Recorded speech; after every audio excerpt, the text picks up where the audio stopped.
News returns at 11 o'clock. Be safe out there. Tonight, breaking news as we come on the air. Sean Diddy Combs sentenced to more than 4 years in prison. The high drama in the courtroom as the judge sealed the embattled rap mogul's fate. That judge sentencing Combs to 50 months behind bars and a $500,000 fine for charges related to prostitution, saying it was necessary to hold Combs accountable. Combs tearfully apologizing prior to his sentencing, saying to his mother in the gallery, "You taught me better." The conviction and sentencing marking a stunning fall from grace for one of the heavyweights in the entertainment world. Aaron Katursky standing by. Also breaking, Hamas agreeing in principle to release the remaining hostages under President Trump's peace plan with conditions. Trump responding tonight by calling on Israel to stop the bombing of Gaza. Ian Pannell from Israel with details just coming in. Dramatic new video tonight from the U.S. military. They say it shows forces carrying out a strike on an alleged cartel drug boat near Venezuela. That boat up in flames, 4 men killed. Secretary Pete Hegseth calling them narco-terrorists. Martha Raddatz with new reporting. Enormous flames erupting at the largest oil refinery on the West Coast. A powerful explosion touching off a massive inferno. A potential break in a series of heists targeting armored trucks. A police chase in Philadelphia leading to the arrest of 3 suspects. The government shutdown now spilling into next week. Senate Democrats and Republicans failing to advance a spending bill. The White House now saying President Trump could soon fire thousands of federal workers. Hollywood star Tyrese Gibson out on bond tonight, charged with cruelty to animals after his dogs allegedly killed his neighbor's pet. A content creator takes a tragic fall. The famous young climber plummeting to his death from Yosemite's El Capitan while live streaming on social media. And Prince William giving a rare glimpse into his life as a royal, speaking candidly about his parents, fatherhood, and his destiny as the future king. From ABC News World Headquarters in New York, this is World News Tonight with David Muir. Good evening. Thanks for joining us on this Friday night. I'm Whit Johnson in for David, and we begin with that breaking news. Late today, rap mogul Sean Diddy Combs learning his fate in a Manhattan courtroom, sentenced to 4 years in prison for his conviction on 2 charges related to prostitution. Combs addressing the court visibly emotional and choked up, saying, quote, "I've been humbled and broken to my core," adding, "I beg your honor for mercy." The judge responding to Combs, saying, "You have a chance to show your children what true change and accountability look like." Today's sentencing follows the 2-month trial over the summer with dozens of witnesses and heart-wrenching testimony. And tonight, how Cassie Ventura, Combs' ex-girlfriend at the center of the case, is responding. ABC's chief investigative correspondent, Aaron Katursky, leads us off. Once larger than life, a global superstar and pop culture icon, tonight Sean Combs sentenced to 4 years in prison after he was convicted of transporting girlfriends and male escorts across state lines for prostitution. Combs standing before District Judge Arun Subramanian, pleading for mercy. "I've been humbled and broken to my core. I hate myself right now. I am truly sorry." Combs adding, "I know that I have been changed for the better. I can't change the past, but I can change the future." The judge rejecting Combs' request for time served, saying the sentence needed to send a message that violence against women must be met with real accountability. The sentencing capping a dramatic day of emotional testimony. Combs sobbing as his children crowded around a microphone begging for his release. Son Justin asking the judge to give my father a second chance. Daughter Jessie saying he is still our dad and we still need him present in our lives. Combs rested his head in his hands as the defense played this documentary-style video portraying him as a doting father and philanthropist. Combs pledging, "I'll never put my hands on another person again." But prosecutors telling the judge Combs is not a changed man, that he did horrible things to women and inflicted life-altering violence. Pointing to this 2016 hotel security camera video shown at trial that depicts Combs attacking Cassie Ventura. He hit her, he kicked her, he threw her into walls. The defendant grossly downplays the violence, but it happened and it was real. Tonight, Cassie Ventura's attorney telling us, while nothing can undo the trauma caused by Combs, the sentence imposed today recognizes the impact of the serious offenses he committed. And Aaron Katursky joins us now from outside the courthouse here in New York.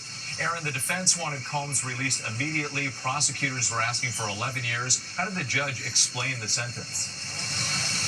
Sean Combs really wanted to be tasting freedom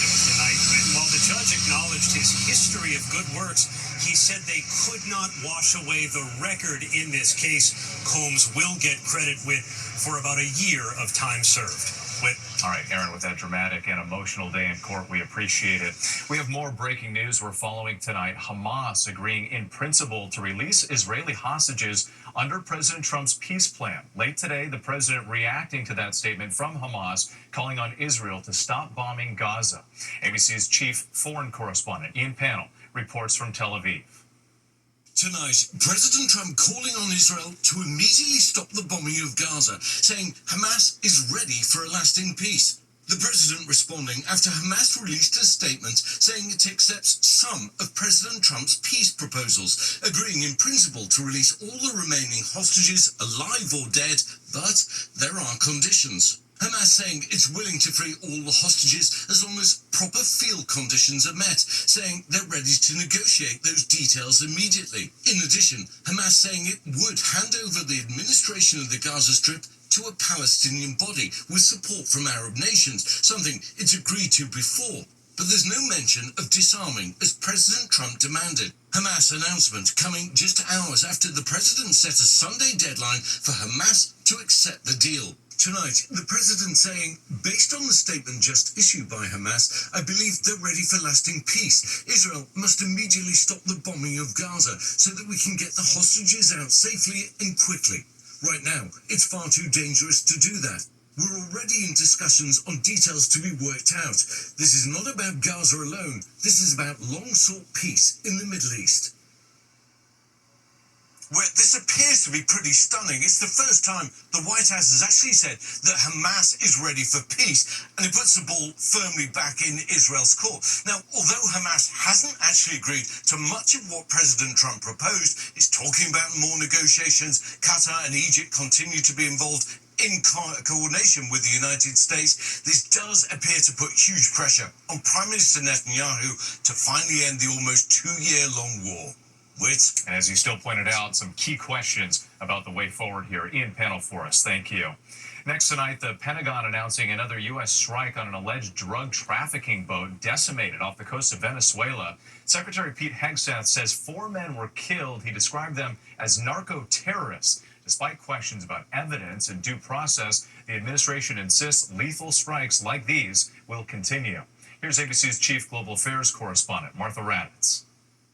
Tonight, the Pentagon releasing this video of a deadly military airstrike on what officials say, without providing evidence, was a drug boat attempting to smuggle narcotics into the U.S. The massive explosion sending debris raining down in international waters just off the coast of Venezuela. Flames shooting from the vessel. The U.S. says 4 people were killed. The president has directed these actions, these strikes against Venezuelan drug cartels in these boats, consistent with his responsibility to protect the United States interests abroad. Secretary Pete Hegseth saying our intelligence, without a doubt, confirmed that this vessel was trafficking narcotics. The people on board were narco-terrorists. Today's strike is the 4th known U.S. attack on suspected Venezuelan drug boats since early September. We have proof. All you have to do is look at the cargo that was like it's spattered all over the ocean. Big bags of cocaine and fentanyl all over the place. And with the Trump administration has now told Congress as rationale for the strikes that they consider drug smugglers unlawful combatants with whom we are involved in armed conflict. But critics question the legality. Martha Raddatz reporting tonight. Thank you for that. A powerful explosion sends massive flames shooting into the air overnight outside of Los Angeles. The inferno erupting at the largest oil refinery on the West Coast. The alarming scene of fire and smoke visible from miles away. Officials are now looking into what triggered the blast and what it could mean for fuel prices. Here's ABC's Trevor Ault. Tonight, the West Coast's largest oil production site up in flames. Ring camera video capturing the fireball as part of this Chevron refinery in Los Angeles erupted Thursday night. We have heavy flame showing from the refinery. People rushing to evacuate as fire filled the sky. Other neighbors urged to shelter in place, thinking they'd heard an earthquake or a plane crash. One worker describing a violent blast. I hear like a big, next thing I know, bro, I see like